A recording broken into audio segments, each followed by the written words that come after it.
नमस्कार साथियों, आप सभी का दर्पण क्लासेज में स्वागत है। आज हम क्लास 9th के ईयरली एग्जाम जो 28 तारीख से होने वाले साइंस के, उनमें कितने सारे इंपॉर्टेंट क्वेश्चन बन सकते हैं उनके बारे में डिटेल से चर्चा करेंगे।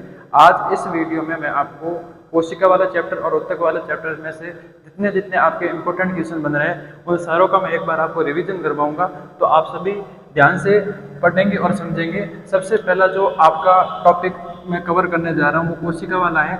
अब इसमें से मैं बात करूँ तो सबसे पहले जो कोशिका के बारे में आता है, कोशिका की परिभाषा क्या है। अब जितने भी सजीव हैं जिनके अंदर जीवन पाया जाता है वो सारे के सारे कोशिका के बने होते हैं। अर्थात ये जो कोशिका होती है वो सजीवों की क्रियात्मक और संरचनात्मक इकाई होती है। सजीवों की क्रियात्मक तथा संरचनात्मक इकाई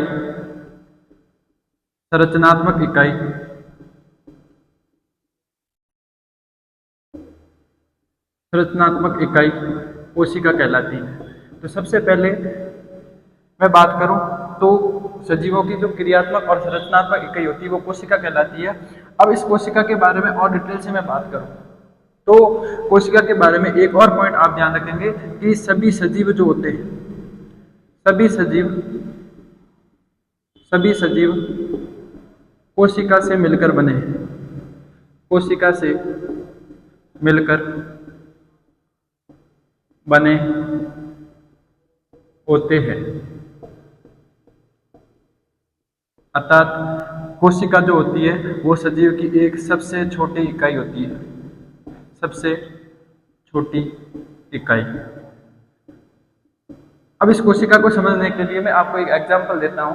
जैसे कि जब हम कोई मकान या घर बनाते हैं तो उसके लिए हमारे घर के अंदर, मकान के अंदर कमरे होने चाहिए और उन कमरों की जो दीवारें होती हैं वो दीवारें ईंट से मिलकर बनी होती है। अर्थात एक ईंट को जब आप एक के ऊपर एक रखते जाओगे तब जाके आपकी दीवार बनेगी और उसी दीवार से आपके कमरे बनेंगे और उसी कमरे से आपके मकान या घर बनेगा। उसी प्रकार से सेम सबसे छोटी अगर किसी सजीव की बात की जाए तो सजीव के अंदर सबसे पहले कोशिका पाई जाती है। अब ये जब कोशिकाएं बनती है साथ में, जब ये कोशिकाएं आपस में मिलती है तो उत्तक का निर्माण करती है। उत्तक अंग बनाते हैं, अंगों से अंग तंत्र बनता है और एंड में एक सजीव का शरीर बन जाता है। तो जिस प्रकार से मकान बनने के लिए सबसे छोटी इकाई ईंट की जरूरत पड़ती है, उसी प्रकार से एक सजीव के बनने के लिए सबसे छोटी इकाई कोशिका की जरूरत पड़ती है।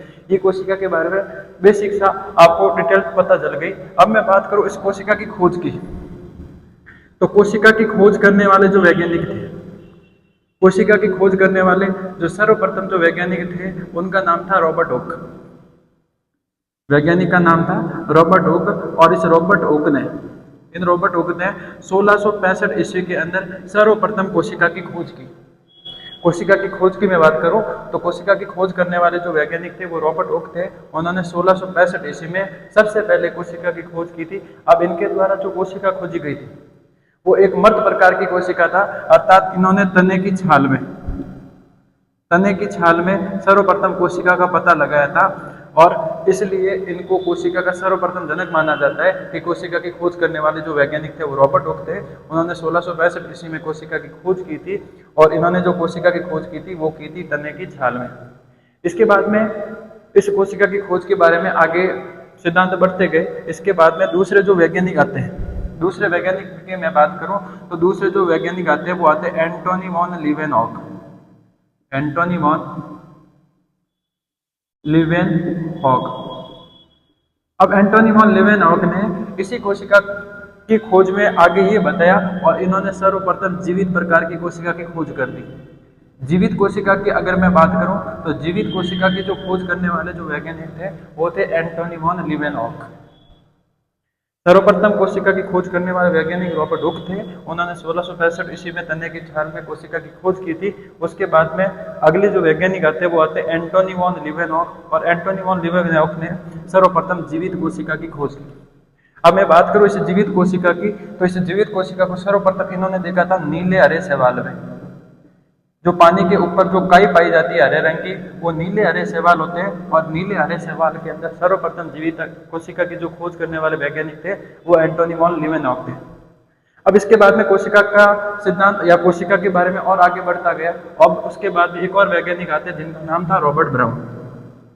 अगले जो वैज्ञानिक आए थे वो आए थे रॉबर्ट ब्राउन, और इन रॉबर्ट ब्राउन ने कोशिका के अंदर पाए जाने वाले केंद्र की खोज की। ये जो खोज जीवित कोशिका की खोज की गई थी ये 1674 ईस्वी में थी। उसके बाद में अगले जो वैज्ञानिक आए रॉबर्ट ब्राउन थे, और रॉबर्ट ब्राउन ने सर्वप्रथम कोशिका के अंदर पाए जाने वाले केंद्र की खोज कर दी। रॉबर्ट ब्राउन ने यह बताया था कि इस कोशिका पर एक अंग का विशेष नियंत्रण है, और उस पूरी कोशिका को जो कंट्रोल करने का काम होता है वो केंद्र का होता है, और इस केंद्र की खोज करने वाले जो वैज्ञानिक थे वो रॉबर्ट ब्राउन थे। अब इसके बाद में आगे मैं चर्चा करूं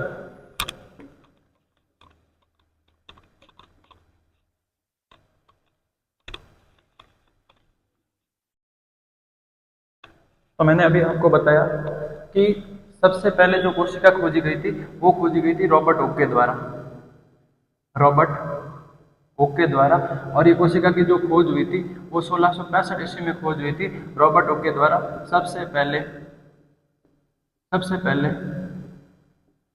कोशिका की खोज, कोशिका की खोज। और इन्होंने सबसे पहले कोशिका की खोज कहां पर की थी तो आप बताएंगे तने की छाल में, तने की छाल में। और इस तने की छाल को एक और नाम बोला जाता है जिसको बोला जाता है कॉर्क। तो ये जो पहली कोशिका खोजी गई थी रॉबर्ट हुक के द्वारा वो तने की छाल में खोजी गई थी, और यह एक प्रकार की मर्द कोशिका थी, एक प्रकार की मर्द कोशिका थी। उसके बाद में जीवित कोशिका का पता लगाया गया, और जीवित कोशिका की पता लगाने के लिए एंटोनी वॉन लीवेनहॉक ने 1674 ईस्वी में 1674 ईस्वी में जीवित प्रकार की कोशिका की खोज की, जीवित कोशिका की खोज, जीवित कोशिका की खोज। अब इन्होंने जीवित कोशिका की खोज कहाँ पे की तो आप बताएंगे जो पानी के अंदर जो हरी परत पाई जाती है जिसको काई बोला जाता है उसको बोला जाता है नील हरे शैवाल, नीले हरे शैवाल। और इन्होंने नीले हरे शैवाल के अंदर सर्वप्रथम जीवित कोशिका को खोज निकाला एंटोनी वॉन लीवेनहॉक ने। अब यहाँ पे दो क्वेश्चन बन सकते हैं। पहला क्वेश्चन ये बनेगा कि सर्वप्रथम खोजी गई कोशिका की खोज किसने की थी तो आप बताएंगे रॉबर्ट हुक ने। और रॉबर्ट हुक ने सबसे पहले कोशिका की खोज कब की थी 1665 ईस्वी में, और किसमें की थी तो आप बताएंगे तने की छाल में या फिर कॉर्क में, जो एक प्रकार की मर्द कोशिका थी। उसके बाद में नेक्स्ट क्वेश्चन आपको यह पूछा जा सकता है कि सर्वप्रथम खोजी गई जीवित कोशिका की खोज किसने की थी तो आप बताएंगे एंटोनी वॉन लीवेनहॉक ने की थी। कब की थी 1674 ईस्वी में की थी, और किसमें की थी तो नीले हरे शैवाल में इन्होंने सर्वप्रथम जीवित कोशिका को खोजा। अब कोशिका के अंदर जो कोशिका द्रव्य पाया जाता है, कोशिका के अंदर जो कोशिका द्रव्य पाया जाता है जहाँ पर कोशिका के सारे अंग पाए जाते हैं उस कोशिका द्रव्य, इस कोशिका द्रव्य को एक और नाम से जाना जाता है जिसको बोला जाता है जीव द्रव्य, अर्थात इंग्लिश में प्रोटोप्लाज्म कहा जाता है। इस प्रोटोप्लाज्म या फिर कोशिका द्रव्य की मैं बात करूं तो इसकी जो खोज करने वाले जो वैज्ञानिक थे वो वैज्ञानिक थे जेई प्रोकंज नामक जो वैज्ञानिक थे। इन्होंने यह बताया कि कोशिका के अंदर एक ऐसा भाग पाया जा रहा है जिसके अंदर कोशिका के सारे अंग उपस्थित होते हैं, उसका नाम कोशिका द्रव्य या फिर जीव द्रव्य रखा गया, और इसकी खोज करने वाले जो वैज्ञानिक थे वो थे जेई प्रोकंज। उसके बाद में कोशिका सिद्धांत की खोज हुई कि कोशिका क्या है, तो आगे खोज बढ़ती गई, और सर्वप्रथम जो कोशिका सिद्धांत देने वाले जो वैज्ञानिक थे वो दो वैज्ञानिक थे। एक का नाम था स्लीडन और दूसरे का नाम था स्वान। अब कोशिका सिद्धांत की खोज करने के लिए दो वैज्ञानिक आए जिनका नाम था स्लीडन और स्वान, और इन्होंने सर्वप्रथम ये बताया था कि किसी भी सजीव की सबसे छोटी इकाई जो होती है वो कोशिका होती है, अर्थात सभी जो सजीव होते हैं वो कोशिका से मिलकर बने होते हैं। इन्होंने दो बातें रखी थी। पहली जो बात रखी थी इन्होंने कहा था कि कोशिका सजीव की सबसे छोटी इकाई, कोशिका सजीव की सबसे छोटी इकाई है, सबसे छोटी इकाई है। और दूसरा इन्होंने पॉइंट ये बताया था कि सभी सजीव जो होते हैं, सभी सजीव कोशिका से बने होते हैं, सभी सजीव कोशिका के बने होते हैं। ये दो बातें जो कही गई थी कोशिका सिद्धांत में, यह कही गई थी स्लीडन तथा स्वान के द्वारा। स्लीडन तथा स्वान ने अपना कोशिका सिद्धांत दिया था, जिसमें इन्होंने ये बताया था कि कोशिका सजीव की सबसे छोटी इकाई होती है और सभी सजीव जो होते हैं वो कोशिका से बने होते हैं। यह स्लीडन और स्वान ने अपने कोशिका सिद्धांत में कहा था। अब यहाँ पर क्वेश्चन दो बन सकते हैं, कोशिका के अंदर पाए जाने वाले कोशिका द्रव्य या फिर जीव द्रव्य की खोज करने वाले वैज्ञानिक कौन थे? तो आप बताएंगे जेई प्रोकंज। जेई प्रोकंज नामक वैज्ञानिक ने जीव द्रव्य या फिर कोशिका द्रव्य की खोज की थी। उसके बाद में आगे कोशिका सिद्धांत की बात करूं तो क्वेश्चन यहाँ पे सबसे पहले ये पूछा जाएगा, सबसे पहले कोशिका सिद्धांत किसने दिया? तो सबसे पहले कोशिका सिद्धांत देने वाले दो वैज्ञानिक थे, एक स्लीडन और दूसरे स्वान थे।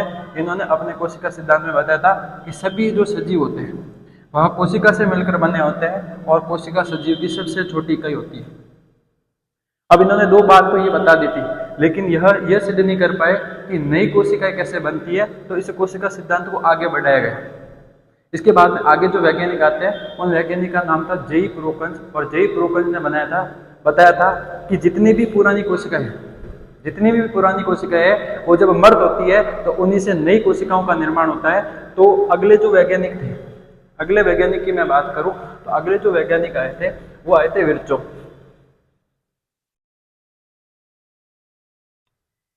अगले जो वैज्ञानिक आए थे जिन्होंने कोशिका सिद्धांत को आगे बढ़ाया, कोशिका सिद्धांत को आगे बढ़ाया, कोशिका सिद्धांत को आगे बढ़ाया।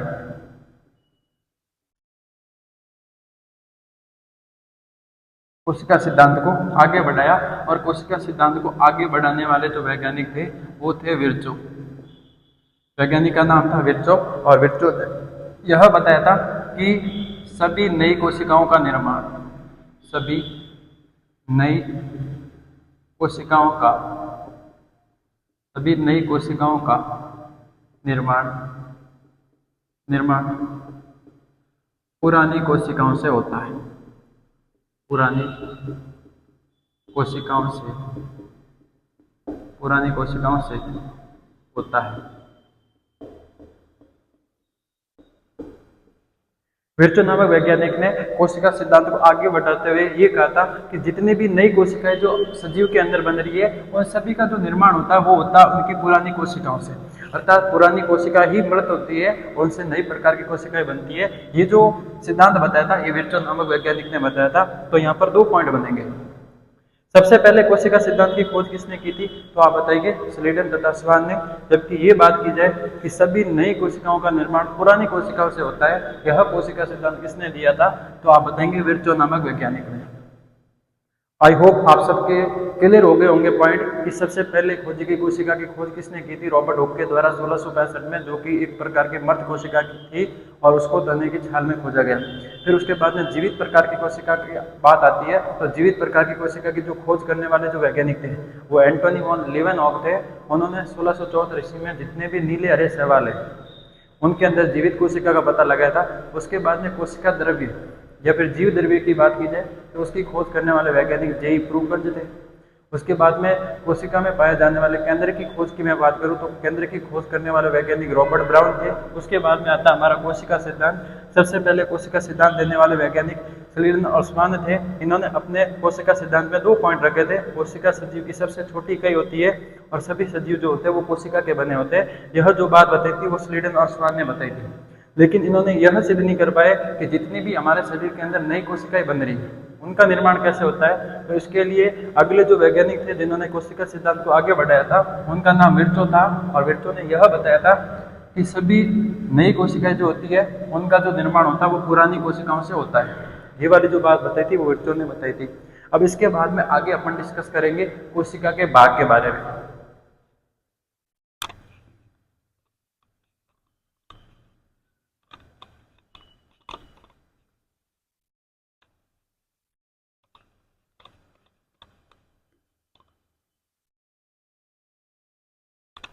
अगला जो अपना टॉपिक रहेगा इसमें कोशिका के भाग। कोशिका के भाग। अब कोशिका जो होती है वो मुख्यतः तीन भागों से मिलकर बनी होती है। सबसे पहले मैं बात करूं तो सबसे पहले जो होती है वो होती है कोशिका झिल्ली। कोशिका झिल्ली या फिर इसको एक और बोल सकते हैं कोशिका भित्ति। कोशिका भित्ति। दूसरे भाग की मैं बात करूं तो दूसरा भाग जो आता है वो आता है केंद्रक, और तीसरा जो भाग आता है वो आता है कोशिका द्रव्य। कोशिका द्रव्य अर्थात कोशिका तीन भागों से मिलकर बनी है। पहला कोशिका झिल्ली या कोशिका भित्ति। पादपों के अंदर कोशिका भित्ति और कोशिका झिल्ली दोनों पाई जाती है, इसलिए यहाँ पर कोशिका झिल्ली और कोशिका भित्ति दोनों को रखा गया है। जबकि जो जंतु होते हैं उनके अंदर कोशिका भित्ति नहीं पाई जाती है, उनके अंदर सबसे बाहरी जो परत होगी वो सिर्फ कोशिका झिल्ली की बनी होगी। दूसरा जो भाग होता है वो होता है केंद्रक, और तीसरे भाग की मैं बात करूँ तो यहाँ पर तीसरा जो भाग होता है वो होता है कोशिका द्रव्य। अब यहाँ पे मैं बात करूँ, मैंने मान लिया कि यह कोई एक प्रकार की कोशिका है, मैंने अपने हिसाब से मान लिया कि यह कोई एक प्रकार की कोशिका है जिसके अंदर सेंटर में एक पॉइंट पाया जा रहा है और यहाँ पर कुछ कण बिखरे होते हैं, यहाँ पर कुछ कण बिखरे हुए हैं। यह एक कोशिका की संरचना है। अब सबसे बाहरी जो आपको भाग दिखाई दे रहा है, इस भाग का जो नाम होता है वो होता है कोशिका झिल्ली। कोशिका झिल्ली। दूसरा सेंटर में जो आपको पॉइंट दिखाई दे रहा है, इस पॉइंट का नाम होता है केंद्रक। और तीसरा जो आपको इसमें अंग बिखरे हुए दिखाई दे रहे हैं, इनको इस वाले जो भाग को बोला जाता है, इस भाग को बोला जाता है कोशिका द्रव्य। अब मैं इनके कार्य की बात करूं तो कोशिका झिल्ली या कोशिका भित्ति इस पूरी कोशिका की सबसे बाहरी परत होती है, और सबसे बाहरी जो परत होती है वो हमेशा एक कोशिका की सुरक्षा करने का कार्य करेगी। कोशिका की सुरक्षा करने का जो कार्य किया जाता है वह कोशिका झिल्ली या फिर कोशिका भित्ति के द्वारा किया जाता है। बात मैं करूं केंद्रक की, बात अगर केंद्रक की जाए तो यह इस कोशिका के सेंटर में स्थित होता है, अर्थात मध्य में स्थित होता है, और यह कोशिका पर नियंत्रण करता है। कोशिका का नियंत्रण करना, कोशिका का नियंत्रण। अब कोशिका का जो नियंत्रण किया जाता है वह किया जाता है केंद्रक के द्वारा। और बात की जाए कोशिका द्रव्य की तो कोशिका द्रव्य के अंदर पाए जाते हैं कोशिका के अंग। कोशिका के अंग, कोशिका के अंग। अब आपको आगे जो टॉपिक पढ़ना पड़ेगा वो कोशिका के सारे अंग पढ़ने पड़ेंगे। गोल्जी बॉडी क्या होती है, अंतःद्रव्य जालिका क्या होती है, लाइसोसोम क्या होता है, माइटोकॉन्ड्रिया क्या होता है, रसदानी क्या होता है, प्लास्टिड क्या होते हैं, ये सारे के सारे जो कोशिका के अंग होते हैं वह पाए जाते हैं कोशिका द्रव्य के अंदर। आगे हम डिटेल से चर्चा करेंगे कोशिका के अंगों के बारे में, लेकिन उससे पहले एक छोटा सा एक और टॉपिक आता है आपके विलयन के बारे में मैं बात करूँ। ये आपको समझ में आ गया होगा। कोशिका तीन भागों से मिलकर बनी होती है, कोशिका झिल्ली या कोशिका भित्ति। मैंने अभी आपको बताया कि पादप के अंदर कोशिका झिल्ली और कोशिका भित्ति दोनों पाई जाती है, जबकि जंतुओं के अंदर कोशिका भित्ति अब्सेंट रहती है, उनकी बाहरी परत जो होती है वो कोशिका झिल्ली की होती है। बात करूं मैं केंद्रक की तो केंद्रक दूसरा भाग होता है, और तीसरा जो भाग होता है वो होता है कोशिका द्रव्य का भाग होता है। अब कोशिका झिल्ली या कोशिका भित्ति किसी भी कोशिका की सुरक्षा करने का कार्य करती है, जबकि केंद्रक कोशिका का नियंत्रण करने का कार्य करता है। और कोशिका द्रव्य की मैं बात करूं तो यह इसके अंदर कोशिका के सारे अंग उपस्थित होते हैं। अब अगला जो अपना टॉपिक आएगा,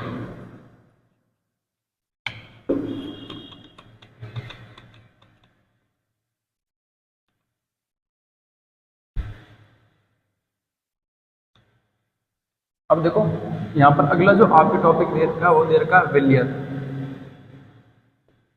अब इस विलयन के अंदर आपको तीन प्रकार के विलयन पढ़ने हैं। पहला जो आपको विलयन पढ़ना है वो पढ़ना है संपरासरण विलयन। संपरासरण विलयन। दूसरा जो आपको विलयन पढ़ना है वह पढ़ना है अल्प परासरण विलयन।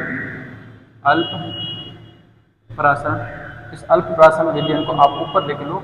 यहाँ पर पहला जो विलयन आपने लिखा वो लिखा अल्प परासरण विलयन। अल्प परासरण विलयन।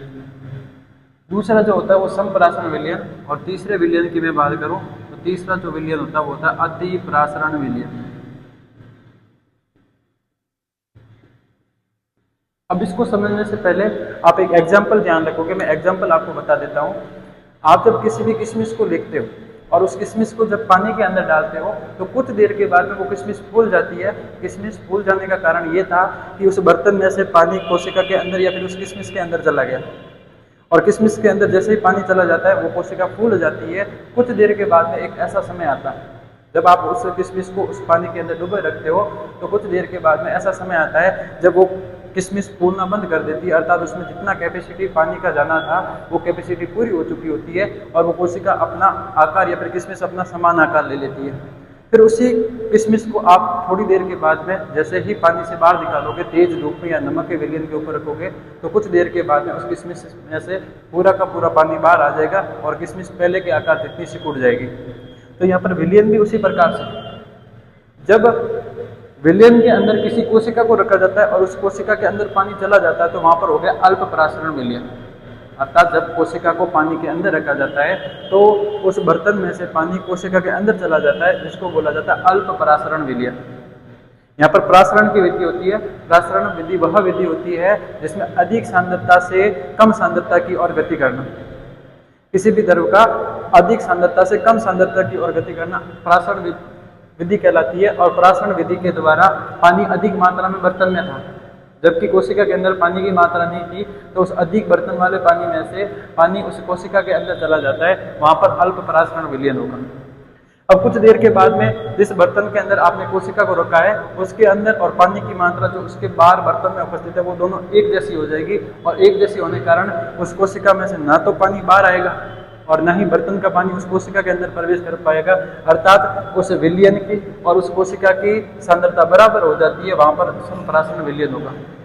जबकि अति परासरण विलयन की मैं बात करूं तो जैसे ही आपने कोशिका को उस बर्तन से बाहर निकाला जाता है तो बर्तन को बाहर निकालने के कारण, बर्तन को में से कोशिका को बाहर निकालने के बाद में जो आपकी कोशिका होती है वो सेम आकार में आ जाती है, उसको बोला जाता है अति परासरण विलयन।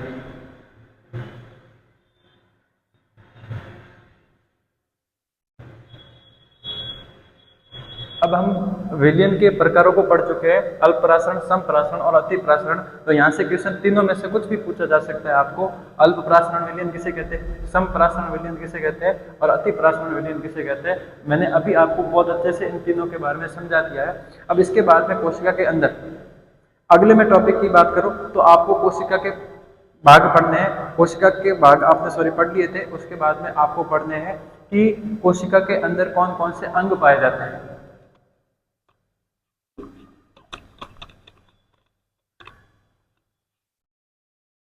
अगला जो आपको टॉपिक पढ़ना है कोशिका के अंग, कोशिका के अंग अर्थात कोशिका में कौन कौन से अंग पाए जाते हैं आपको उसके बारे में पढ़ना है।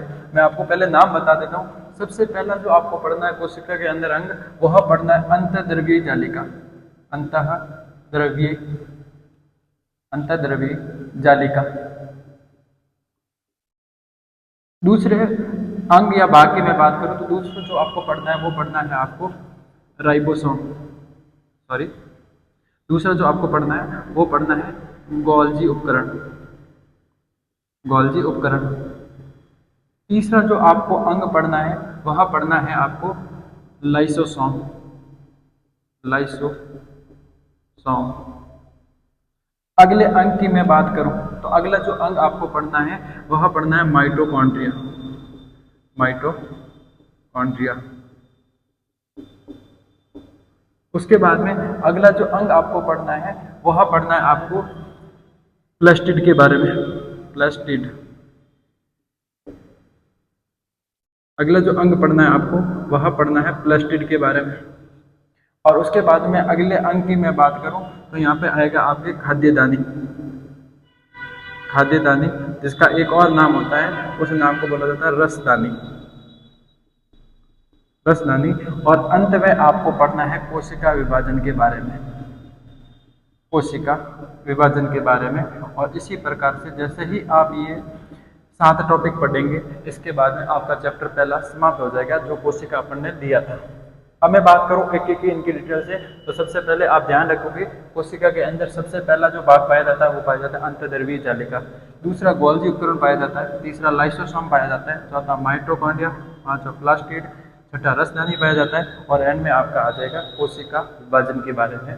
अब मैं बात करूं अंतःद्रवीय जालिका की, तो इन तीनों को अंतःद्रवीय जालिका, गोल्जी उपकरण और लाइसोसोम को पढ़ने से पहले अब मैं आपको बताऊं कि जो जोमेटो और स्विगी जो फूड डिलीवरी वाले होते हैं, यह किसी न किसी रेस्टोरेंट से भोजन लेने के लिए जाते हैं। जैसे ही ऑर्डर आता है तो जहाँ पर भोजन बनता है अर्थात रेस्टोरेंट के अंदर या फिर होटल के अंदर जो फूड बनता है वहाँ पर फूड मेकिंग का काम होता है, भोजन बनने का। उसी प्रकार से कोशिका के अंदर जो भोजन बनने का जो काम होता है वह होता है अंतर्द्रव्यीय जालिका के द्वारा। अब जैसे ही खाना बन गया और जैसे ही ऑर्डर हुआ तो उस भोजन को पैक किया जाता है, और उस भोजन को जो पैक करने का जो काम कोशिका के अंदर होता है वो होता है गोल्जी उपकरण का। अंतर्द्रव्यीय जालिका ने भोजन बनाया और उस भोजन को पैक करने का जो काम किया वो किसने किया? गोल्जी उपकरण ने किया। और गोल्जी उपकरण जैसे ही भोजन को पैक करती है तो वो कोशिका के विभिन्न अंगों में भेज देती है, और विभिन्न अंगों में भेजने के बाद में उस भोजन को पचाने का काम, और उससे जितने भी अवशिष्ट पदार्थ है उनको वापस उस कोशिका से निकालने का जो काम होगा वो होगा लाइसोसोम का। अंतर्द्रव्यीय जालिका ने भोजन बनाया, इन्होंने भोजन पैक करके, गोल्जी उपकरण ने भोजन को पैक करके उसको कोशिका के विभिन्न भागों में पहुंचा दिया, और विभिन्न भागों में पहुंचाने के बाद में लाइसोसोम के द्वारा उस भोजन को पचाया जाता है, क्योंकि इसके अंदर बहुत सारे एंजाइम पाए जाते हैं और वह एंजाइम उस भोजन को पचाने में सहायता करते हैं, और साथ साथ में जो अवशिष्ट पदार्थ होते हैं उनको भी कोशिका से बाहर निकालने का जो काम किया जाता है वह किया जाता है लाइसोसोम के द्वारा। अब हम इसकी डिटेल से चर्चा करेंगे एक एक की। तो सबसे पहला जो मैं टॉपिक लेता हूँ वो लेता हूँ अंतर्द्रव्यीय जालिका।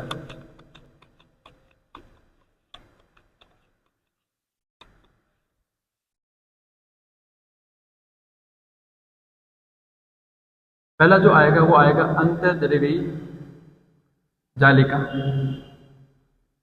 अब इसके बारे में आपको लिमिटेड पढ़ना है कि अंतर्द्रव्यीय जालिका दो प्रकार की होती है। एक होती है खुरदरी अंतर्द्रव्यीय जालिका, खुरदरी अंतर्द्रव्यीय जालिका, और दूसरी जो होती है वह होती है चिकनी अंतर्द्रव्यीय जालिका, चिकनी अंतर्द्रव्यीय जालिका। इसको रफ बोला जाता है, इसलिए इसका पूरा नाम जो हो जाएगा वो हो गया रफ इंडोप्लाज्मिक रेटिकुलम, इसलिए इसको बोला जाता है शॉर्ट फॉर्म में आरईआर। जबकि इसको स्मूथ बोला जाता है, स्मूथ इंडोप्लाज्मिक रेटिकुलम बोला जाता है इसको इंग्लिश के अंदर, इसलिए इसका दूसरा जो नाम हो गया वो हो गया एसईआर, आरईआर और एसईआर। अब मैंने अभी बताया था कि अंतर्द्रव्यीय जालिका का जो मुख्य काम होता है वो होता है भोजन बनाने का, अर्थात कोशिका के लिए भोजन बनाने का जो काम करेगी वो अंतर्द्रव्यीय जालिका करेगी। अंतर्द्रव्यीय जालिका दो प्रकार की होती है, एक खुरदरी अंतर्द्रव्यीय जालिका और दूसरी जो होती है वो चिकनी अंतर्द्रव्यीय जालिका होती है। अब खुरदरी होने के कारण यहाँ पर जो राइबोसोम का निर्माण होता है, राइबोसोम का जो निर्माण, राइबोसोम एक प्रकार के भोज्य पदार्थ होते हैं और इन राइबोसोम को बनाने का काम जो होता है वो होता है खुरदरी अंतर्द्रव्यीय जालिका के द्वारा। जबकि यहाँ पर चिकनी अंतर्द्रव्यीय जालिका के ऊपर वसा का निर्माण होता है, वसा का निर्माण होता है। यह दोनों ही भोजन के पदार्थ होते हैं जो एक भोजन के रूप में कोशिका द्वारा ग्रहण किए जाते हैं, और यह बनते अंतर्द्रव्यीय जालिका के द्वारा। तो आप यहाँ पे दो पॉइंट ध्यान रखोगे, अंतर्द्रव्यीय जालिका दो प्रकार की होती है, खुरदरी अंतर्द्रव्यीय जालिका और चिकनी अंतर्द्रव्यीय जालिका। आपको पूछ लिया जाए क्वेश्चन की कौन सी अंतर्द्रव्यीय जालिका के ऊपर राइबोसोम का निर्माण होता है, तो आप बताओगे खुरदरी अंतर्द्रव्यीय जालिका के ऊपर। जबकि कौन सी अंतर्द्रव्यीय जालिका के ऊपर वसा का निर्माण होता है, तो आप बताओगे चिकनी अंतर्द्रव्यीय जालिका। पूछ लिया जाए अंतर्द्रव्यीय जालिका क्या काम करती है, तो आप यही बताएंगे अंतर्द्रव्यीय जालिका जो होती है वह कोशिका के लिए भोजन बनाने का कार्य करती है। अब भोजन बनने के बाद में भोजन छोटे छोटे पैकेटों में या बंडलों के रूप में पैक होता है, और इस भोजन को पैक करने का जो काम किया जाता है वह किया जाता है गोल्जी उपकरण के द्वारा, गोल्जी उपकरण। जो अगला जो आपका भाग आएगा इसके अंदर आपको एक ही लाइन ध्यान रखनी है कि अंतर्द्रव्यीय जालिका द्वारा बने भोजन को छोटे छोटे पैकेट या बंडलों के रूप में पैक करने का जो काम होता है वह होता है गोल्जी उपकरण का। मैंने बोला यह कि अंतर्द्रव्यीय जालिका द्वारा बनाए गए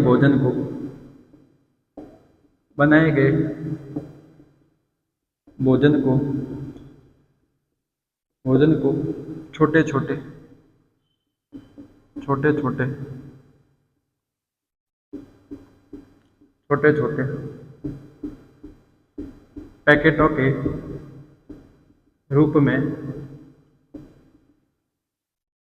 छोटे पैकेटों के रूप में पैक करना। ये जो काम होता है वह होता है गोल्जी उपकरण का, कि अंतर्द्रव्यीय जालिका ने जो भोजन बनाया है उस भोजन को छोटे छोटे बंडल या पैकेट के रूप में जो पैक करने का जो काम होता है वह होता है गोल्जी उपकरण का। और दूसरा काम इसका ये होता है कि पैक किए गए भोजन को विभिन्न कोशिकाओं में भेजने का काम भी जो होता है वो होता है गोल्जी उपकरण के द्वारा। अगली बात समझ में। अब इसके बाद में तीसरा जो आपका भाग आता है वो आता है लाइसोसोम।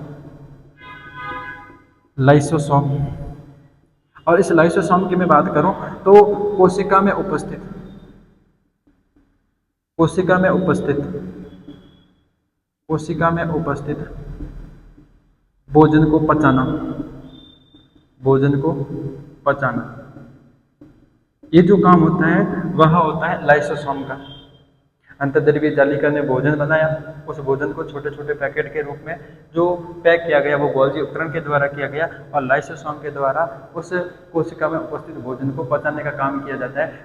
कोशिका में उपस्थित भोजन को पचाने का काम इसलिए किया जाता है क्योंकि इस लाइसोसोम के अंदर पाए जाते हैं एंजाइम, और एंजाइम किसी भी भोजन के पदार्थों को पचाने में सहायक होते हैं। एंजाइम पाए जाने के कारण यह लाइसोसोम कोशिका में उपस्थित भोजन को पचाने का कार्य करता है।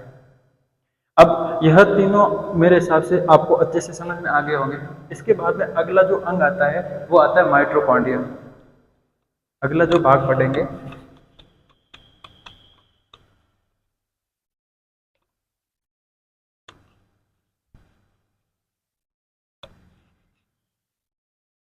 चौथा जो अंग आपको पढ़ना है वह पढ़ना है माइटोकॉन्ड्रिया के बारे में।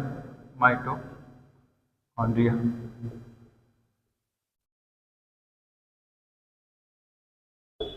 माइटोकॉन्ड्रिया। अब इसको कोशिका का बिजली घर कहा जाता है।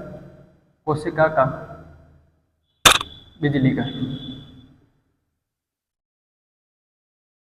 बिजली घर अर्थात पावर हाउस ऑफ सेल, या फिर इसका एक और नाम होता है बिजली घर को आप कह सकते हैं शक्ति घर। अब इस माइटोकॉन्ड्रिया को कोशिका का बिजली घर या शक्ति घर इसलिए कहा जाता है क्योंकि यह ऊर्जा का निर्माण करता है। किसका निर्माण करता है? कोशिका के लिए ऊर्जा का निर्माण करता है। बिना ऊर्जा के कोशिका कभी भी अपने कार्य को नहीं कर सकती है। उस कोशिका को अपना कार्य सुचारू रूप से करने के लिए ऊर्जा की आवश्यकता होती है, और इस माइटोकॉन्ड्रिया के द्वारा कोशिका के अंदर ऊर्जा का निर्माण किया जाता है। अर्थात यह दो प्रकार के अणुओं का निर्माण करता है। एक जो अणु जो होता है ऊर्जा के दो अणुओं का निर्माण करता है। एक ऊर्जा का अणु जो होता है वो होता है एडीपी, और दूसरा जो होता है वो होता है एटीपी। एडीपी की फुल फॉर्म की मैं बात करूं तो इसकी फुल फॉर्म होती है एडिनोसिन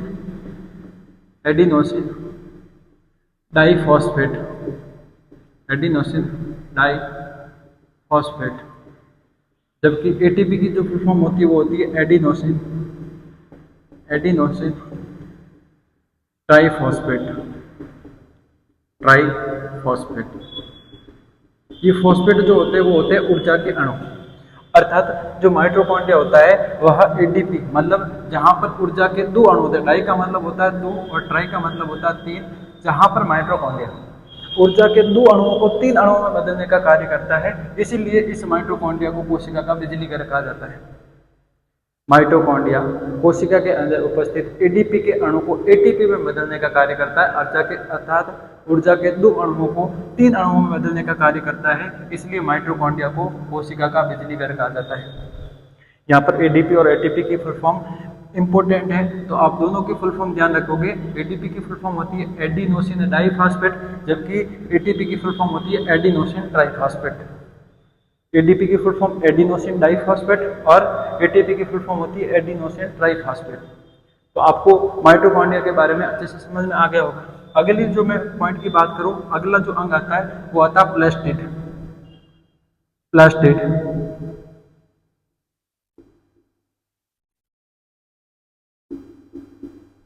प्लास्टिड के बारे में मैं बात करूं तो प्लास्टिड केवल पादप कोशिका में पाया जाता है। केवल और केवल पादप कोशिका के अंदर पाया जाता है प्लास्टिड, क्योंकि पादप कोशिका के अंदर जो पत्तियों के रंग का निर्धारण करने का जो कार्य करता है वह करता है प्लास्टिड। अब इस प्लास्टिड के बारे में मैं आपको डिटेल से बताऊं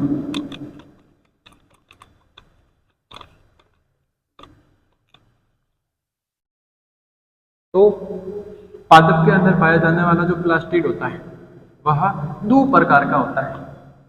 एक प्लास्टिक जो होता है वो होता है ल्यूकोप्लास्ट, ल्यूकोप्लास्ट, ल्यूकोप्लास्ट। और एक होता है क्रोमोप्लास्ट, क्रोमोप्लास्ट। अब क्रोमोप्लास्ट की मैं बात करूं तो इसके अंदर एक हरे रंग का पदार्थ पाया जाता है, हरे रंग का पदार्थ पाया जाता है जिसको बोला जाता है क्लोरोफिल, क्लोरोफिल, क्लोरोफिल पाया जाता है जो पत्तियों का रंग कैसा बनाता है, हरा बनाता है। और क्रोमोप्लास्ट के अंदर हरे रंग का पदार्थ क्लोरोफिल पाए जाने के कारण इस क्रोमोप्लास्ट को जो नाम दिया जाता है वो दिया जाता है क्लोरोप्लास्ट, क्लोरोप्लास्ट। प्लास्टिड दो प्रकार के होते हैं, एक ल्यूकोप्लास्ट होता है, एक क्रोमोप्लास्ट होता है। क्रोमोप्लास्ट के अंदर हरे रंग का पदार्थ पाया जाता है जिसको क्लोरोफिल बोला जाता है, और इस क्लोरोफिल के कारण इस क्लोरोप्लास्ट का जो नाम होता है वो होता है क्लोरोप्लास्ट। इस क्रोमोप्लास्ट का जो नाम होता है वो होता है क्लोरोप्लास्ट। और ये हमेशा एक पत्ती के अंदर हरे रंग का निर्धारण करेगा। अभी मैंने बताया प्लास्टिड सतही पौधों के अंदर रंग का निर्धारण करने का कार्य करता है। जहां पर पत्तियों का हरा रंग होगा वहां पर क्रोमोप्लास्ट पाया जाएगा। क्रोमोप्लास्ट क्यों पाया जाएगा? क्योंकि हरे रंग के कारण इसके अंदर क्लोरोफिल पाया जाता है, और क्लोरोफिल पाए जाने के कारण इसको बोला जाता है क्लोरोप्लास्ट। जबकि दूसरे में एक और रंग की बात करूं तो इसके अंदर वर्णक पाया जाता है ल्यूकोप्लास्ट। और ये जो ल्यूकोप्लास्ट होता है हरे रंग के अलावा पत्तियों के अंदर पत्तियों का रंग सफेद या फिर भूरा रंग करने का जो कार्य किया जाता है, अर्थात पत्ती के अंदर हरे रंग के अलावा जितने भी कलर उपस्थित होते हैं, चाहे लाल कलर हो, चाहे वो हरा कलर हो, सॉरी भूरा कलर हो या सफेद कलर हो, इन सब रंग का जो निर्धारण किया जाता है वो किया जाता है ल्यूकोप्लास्ट के द्वारा। अर्थात जो ल्यूकोप्लास्ट जो होता है वह हरे रंग के अलावा अनेक प्रकार के रंगों का निर्धारण करता है पत्ती के अंदर। अगली मैं बात करूं तो अगला जो आपका अंग आता है वो आता है रसदानी। और रसदानी के अंदर आपको एक पॉइंट ध्यान रखना है कि यह भोजन का भंडारण करती है, भोजन का भंडारण।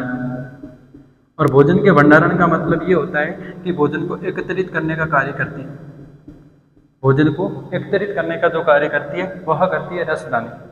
आप ध्यान रखोगे रसदानी भोजन के कोशिका के अंदर पाया जाने वाला वह अंग है जो भोजन का भंडारण या भोजन को एकत्रित करने का कार्य करती है। भोजन को एक जगह इकट्ठा करने का जो काम होगा वह होगा रसदानी का। इसके बाद में जो लास्ट टॉपिक आता है आपका वह आता है कोशिका विभाजन।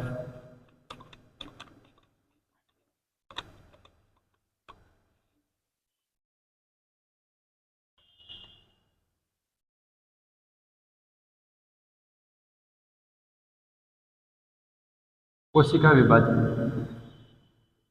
अब कोशिका विभाजन का मतलब होता है कोशिका का बंटना, कोशिका का बंटना। अर्थात जब एक कोशिका दो भागों में बढ़ती है, अर्थात दो नई कोशिकाएं बनाती है, तो इसको कहा जाता है कोशिका विभाजन। एक कोशिका से दो कोशिकाओं का बनना कोशिका विभाजन कहलाता है। अब ये कोशिका विभाजन जो होता है वह दो प्रकार का होता है। एक होता है समसूत्री विभाजन, समसूत्री विभाजन, और दूसरा जो होता है वह होता है अर्धसूत्री विभाजन, अर्धसूत्री विभाजन। जहां पर एक कोशिका के द्वारा या उसका विभाजन होकर दो नई कोशिकाएं बनती है वहां पर होगा समसूत्री विभाजन। ऐसा विभाजन जिसमें एक कोशिका दो बराबर भागों में विभाजित होती है तो वहां पर तो हो जाएगा समसूत्री विभाजन। और जहां पर एक कोशिका बराबर चार भागों में विभाजित होती है तो वह वाला जो विभाजन कहलाएगा वो कहलाएगा अर्धसूत्री विभाजन। ऐसा विभाजन जिसमें एक कोशिका दो नई कोशिकाओं का निर्माण करती है वहां पर समसूत्री विभाजन होता है, और जहां पर एक कोशिका चार नई कोशिकाओं का निर्माण करती है वहां होगा अर्धसूत्री विभाजन। आपको ये समझ में आ गया होगा। समसूत्री जो विभाजन होता है वो जितने भी एक कोशिकीय जीव हैं, जितने भी एक कोशिकीय जीव है उन सब के अंदर जो विभाजन पाया जाता है वह विभाजन पाया जाता है समसूत्री विभाजन। जबकि अर्धसूत्री विभाजन की मैं बात करूं तो यह पाया जाता है बहुकोशिकीय जीवों में, बहुकोशिकीय जीव में, बहुकोशिकीय जीव में। समसूत्री विभाजन सदैव एक कोशिका जितने भी जीव जो एक कोशिका के बने होते हैं, चाहे अमीबा, पैरामीशियम की बात करो, यूबुलिना की बात करो, हाइड्रा की बात करो, इन सब के अंदर एक जीव दो नए जीवों का निर्माण करता है, तो वहां पर जो विभाजन होगा वो समसूत्री विभाजन होगा। जबकि बहुकोशिकीय जीवों के अंदर अर्धसूत्री विभाजन होता है, जहां पर एक कोशिका से 4 नई कोशिकाओं का निर्माण होता है। अब आपने ये कोशिका वाला चैप्टर पूरे अच्छे तरीके से पढ़ लिया। अगला जो अपन चैप्टर लेंगे वह उत्तक में से कौन से क्वेश्चन इंपॉर्टेंट बन सकते हैं उसके बारे में।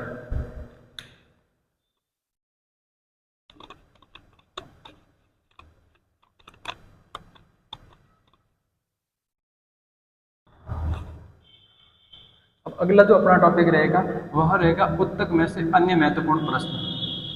चैप्टर नंबर जो 6 दे रखा है, जिसको टिश्यू बोला जाता है। अब ये उत्तक के बारे में जनरल परिभाषा उत्तक की आप सबको पता होगी कि कोशिकाओं के समूह को उत्तक बोला जाता है। कोशिकाओं के समूह को उत्तक कहा जाता है। तो यहाँ पर मैं परिभाषा लिख रहा हूं कि कोशिकाओं का समूह,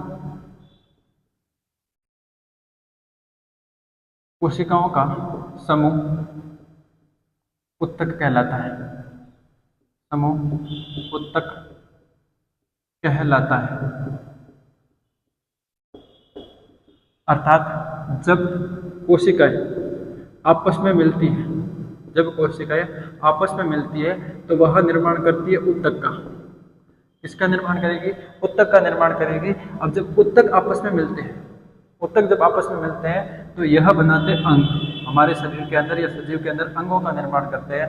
और जब अंग एक साथ मिलते हैं तो बनता है अंग तंत्र, अंग तंत्र। और इसी अंग तंत्र के द्वारा एक सजीव का शरीर बनता है, एक सजीव का शरीर बनता है। यह फॉर्मेट होता है हमारे शरीर के अंदर कि हमारा जो शरीर बना हुआ है वो सबसे पहले कोशिका का बना। अभी कोशिकाएं जब आपस में मिली तो उत्तक बने, उत्तक ने अंग बनाया, अंग के द्वारा अंग तंत्र बना और अंग तंत्र ने एंड में क्या बना लिया? शरीर बना लिया। यह फॉर्मेट होता है एक किसी भी सजीव के शरीर बनने का। अब अपना टॉपिक उत्तक है, तो उत्तक के बारे में हम पढ़ेंगे कि कौन कौन से इंपॉर्टेंट क्वेश्चन बन सकते हैं।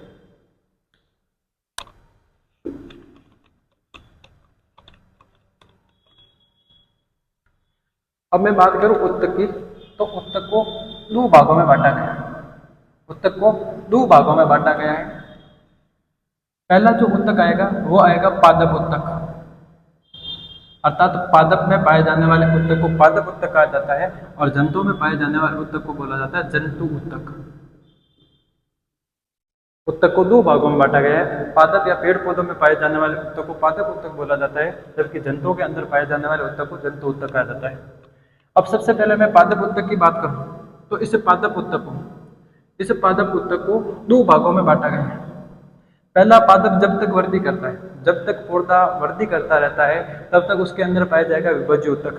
और जैसे ही पौधा एक निश्चित अवधि के बाद विभाजन करना बंद कर देता है, वृद्धि उसमें रुक जाती है और वो स्थायी बन जाता है, तो यहाँ पर 2 प्रकार के उत्तक होते हैं पादप में।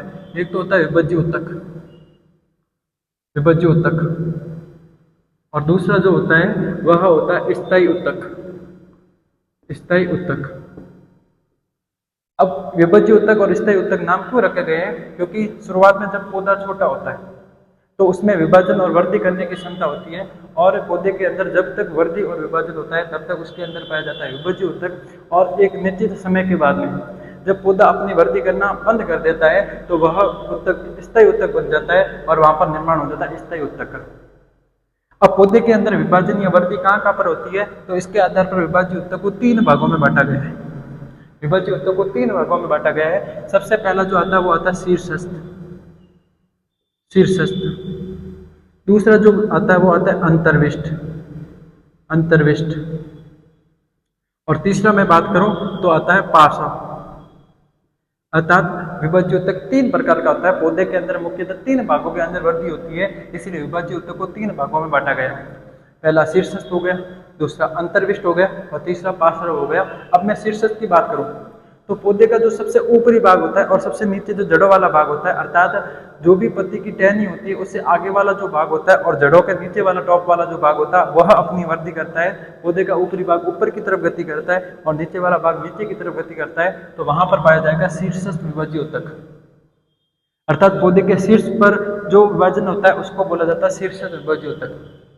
अब पौधा कुछ समय के बाद में शाखाओं में बढ़ने लगता है, तो पौधा जब जहाँ से शाखाओं में बढ़ने का कार्य करता है वहां पर पाया जाता है अंतर्विष्ट। और जबकि तना शुरुआत में पतला होता है किसी भी पौधे का, और जैसे ही पौधा पेड़ बनता है तो उसका तना मोटा हो जाता है, तो तने की मोटाई में वृद्धि करने का जो काम होगा वो होगा पार्श्व विभाज्य ऊतक का। अभी मैंने ये बताया कि पौधे के शीर्ष भाग में, सबसे ऊपरी भाग और सबसे निचले वाले भाग में जहाँ पर वृद्धि होगी वहां पर पाया जाएगा शीर्ष विभाज्य ऊतक। जहां पर पौधा शाखाओं में बढ़ता है अर्थात टहनियों में बढ़ने लगता है वहां पर अंतर्विष्ट होगा, और जहां पर पौधे के तने में मोटाई की वृद्धि होती है वहां पर पाया जाएगा पार्श्व विभाज्य ऊतक। अब उसके बाद में जैसे ही पौधे के अंदर विभाजन की क्षमता खत्म हो जाती है, विभाजन की क्षमता बंद हो जाती है, वृद्धि की क्षमता बंद हो जाती है, तो यही विभाज्य ऊतक जो होता है वह बढ़ जाता है स्थायी ऊतक के अंदर। विभाज्य ऊतक कन्वर्ट हो जाता है स्थायी ऊतक के अंदर। अब इस स्थायी ऊतक को भी दो भागों में बांटा गया है। स्थायी ऊतक को दो भागों में बांटा गया है। जहां पर सरल प्रकार की कोशिका या ऊतक होते हैं वहां पर होगा सरल स्थायी ऊतक। जहां पर कोशिकाएं सरल प्रकार की होती है वहां पर होगा सरल स्थायी ऊतक, और जहां पर कोशिकाएं बहुत ज्यादा जटिल होती है वहां पर बनेगा जटिल स्थायी ऊतक। जटिल स्थायी ऊतक। स्थायी ऊतक दो प्रकार के होते हैं, सरल स्थायी ऊतक और जटिल स्थायी ऊतक। अब मैं बात करूं सरल स्थायी ऊतक की, तो इस सरल स्थायी ऊतक को तीन भागों के अंदर बांटा गया है। पहला जो भाग होता है वो होता है पैरेन्काइमा। पैरेन्काइमा। दूसरा जो भाग होता है वो होता है कोलेनकाइमा। कोलेनकाइमा। और तीसरा जो भाग होता है वह होता है स्क्लेरेनकाइमा। स्क्लेरेनकाइमा। जब पौधा विभाजन की क्षमता खो देता है या उसमें विभाजन की क्षमता खत्म हो जाती है तो यह विभाज्य ऊतक जो होता है वो स्थायी ऊतक में कन्वर्ट हो जाता है। और ये स्थायी ऊतक दो प्रकार का होता है। पहला जो स्थायी ऊतक होता है वो होता है सरल स्थायी ऊतक, और दूसरा जो होता है वो जटिल स्थायी ऊतक होता है। जहां पर सरल प्रकार के ऊतक आपस में मिलते हैं वहां पर सरल स्थायी ऊतक का निर्माण होता है, और जहां पर जटिल प्रकार के ऊतक या बहुत अधिक ऊतक एक साथ मिलते हैं तो वहां पर होगा जटिल स्थायी ऊतक। अब मैं बात करूं तो इस सरल स्थायी ऊतक को तीन भागों में बांटा गया है। पहला जो होता है वो होता है पैरेन्काइमा, दूसरा कोलेनकाइमा, और तीसरा जो होता है वो होता है स्क्लेरेनकाइमा। इसको शॉर्ट नाम में बोला जाता है पीसीएस। आप याद रखोगे पीसीएस, पी का मतलब पैरेन्काइमा, सी का मतलब कोलेनकाइमा, और एस का मतलब होता है स्क्लेरेनकाइमा। अब मैं बात करूं पैरेन्काइमा और कोलेनकाइमा, तो यह दोनों जो होते हैं वो जीवित ऊतक होते हैं। किसी पौधे के अंदर जीवित ऊतक की मैं बात करूं तो यह पैरेन्काइमा और कोलेनकाइमा होते हैं। अब पैरेन्काइमा के बारे में तीन चार लाइनें आपको ध्यान रखनी है कि यह एक प्रकार का जीवित ऊतक होता है। अब जीवित ऊतक होता है तो इसके अंदर क्लोरोफिल पाया जाता है। क्लोरोफिल पाए जाने के कारण यह किसी भी पौधे के अंदर भोजन बनाने का कार्य करेगा। अर्थात पैरेन्काइमा के अंदर क्लोरोफिल पाया जाता है, और क्लोरोफिल पाए जाने के कारण ये पौधे के लिए भोजन बनाएगा। इसलिए यहाँ पर पहला जो हो गया वो हो गया पैरेन्काइमा। अरे ये तो लो बैटरी आई है।